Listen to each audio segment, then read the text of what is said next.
నంద్యాల పట్టణంలో మున్సిపల్ అధికారుల నిర్లక్ష్యం పరాకాష్ఠకు చేరింది. రోడ్ల పక్కన కాల్వలు ఉండాలి, కానీ అక్కడ కాల్వల్లో ఉండాల్సిన మురుగునీరు రోడ్లపైనే జలపాతంలా ప్రవహిస్తోంది. స్టేట్ బ్యాంక్ కాలనీ నుంచి బాలాజీ కాంప్లెక్స్ వెళ్లే అడ్డదారి నరకప్రాయంగా మారింది. సచివాలయ సిబ్బంది, శానిటేషన్ అధికారులు నిమ్మకు నీరెత్తినట్లు వ్యవహరిస్తుండటంతో స్థానికులు, విద్యార్థులు తీవ్ర ఇబ్బందులు పడుతున్నారు.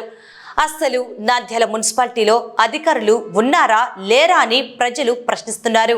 నంద్యాల పట్టణంలోని స్టేట్ బ్యాంక్ కాలనీ నుంచి బాలాజీ కాంప్లెక్స్ వెళ్లే అడ్డదారి అది.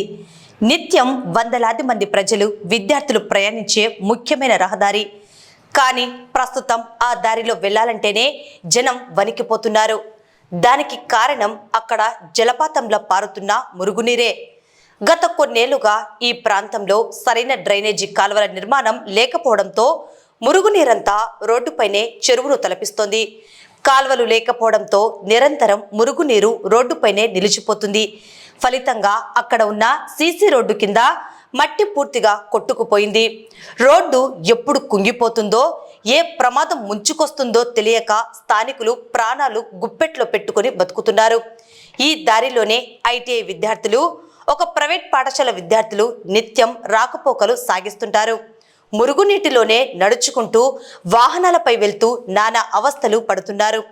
ఇలా మురుగునీరు రోడ్లపైనే ఉంటే మాకు రోగాలు రావా అని స్థానికులు అధికారులను నిలదీస్తున్నారు. ఇక్కడ జగన్ ఐటీఐ కాలేజ్ పక్కన ఏదైతే డ్రైనేజ్ ఉందో అది మొత్తం ఓవర్ఫ్లో అయిపోయి మొత్తం పారుతుంది. అక్కడ రోడ్ కూడా ఎలా పడితే అలా ఉంది. ఎవరు పడితే వాళ్ళు మంచినీళ్ళ కోసం అని చెప్పి రోడ్ పగలు కొడుతున్నారు, ఎలా పడితే అలా వేస్తున్నారు. ఆ రోడ్ వల్ల ఎంతమంది చిన్నపిల్లలు, ఆటోలు అన్నీ కింద పడ్డాయి, ఉల్టా తిరిగాయి. చాలా మంది కింద పడ్డారు. అంతెందుకు మా ఇంట్లోనే కింద పడ్డారు. అండ్ మా ఇల్లు పక్కనే ఉండడం వల్ల చాలా స్మెల్ వస్తుంది. అండ్ డ్రైనేజ్ వాటర్ పక్కనే ఎవరు ఉండాలనుకుంటారు. దయచేసి ఈ ప్రాబ్లమ్ని, ఆ రోడ్ ప్రాబ్లం కానీ ఆ డ్రైనేజ్ ప్రాబ్లం కానీ వీలైనంత త్వరగా సాల్వ్ చేయండి. Thank you. ప్రజలను దృష్టిలో పెట్టుకొని ఈ కాలువ డ్రైనేజీ ఈరోజు పరిస్థితి ఎలాంటి వర్షం లేకుండా రోడ్డు ఎక్కి పారుతున్నాయి చూడండి.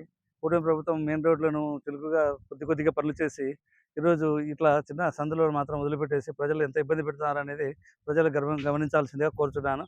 అదేవిధంగా ఈ సమస్యను ఇమీడియట్లీగా మున్సిపాలిటీ కమిషనర్ కానీ అధికారులు కానీ తొందరగా తీర్చాలని మనవి చేసుకుంటున్నాను. మేము భర్తమాత గుడి లైన్లో నుంచి మేము ఎస్బీఐ కాలనీకి వెళ్ళేదా మధ్యలో ఉంటాము. ఇది టెక్కే, భర్తమాత గుడి టెక్కే అంటాము. మేము ఇక్కడ దీనికి రోడ్డుకు పక్కనే ఉన్నాము. మా ఇల్లు, ఇక్కడ రోడ్డు చాలా అస్తవ్యస్తంగా ఉంది. నీళ్లు 5 days అయింది, ఎవ్వరు పట్టించుకోవట్లేదు. అసలు చిన్న పిల్లలు కింద పడటం ఇవన్నీ చాలా జరిగినాయి. కొంతమంది కింద కూడా పడ్డారు. కొన్ని విషకీటకాలు కూడా ఇంట్లోకి కూడా వస్తున్నాయి. దయచేసి. నమస్తే అండి. ఇక్కడ లక్ష్మీనగర్ నుంచి సమతా స్కూల్ ఇట్లా భర్తమాత గుడి పోయే రూట్లో, కనెక్టివిటీ రూట్లో డ్రైనేజ్ చాలా అస్తవ్యస్తంగా ఉంది. ఇక్కడ గెలివి స్కూల్ అని కూడా కొత్తగా ఉంది. ఆ స్కూల్లోకి రావడానికి పిల్లలు చాలా ఇబ్బంది పడుతున్నారు. చాలా దుర్వాసన వస్తుంది.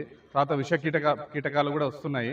దయచేసి గవర్నమెంట్ వారు దయ ఉంచి ఇక్కడ డ్రైనేజ్ సమస్యను, తర్వాత రోడ్డు కొంచెం డ్యామేజ్గా ఉంది, ఆ రోడ్డు సమస్యను కూడా క్లియర్ చేయవలసిందిగా కోరుకుంటున్నాం.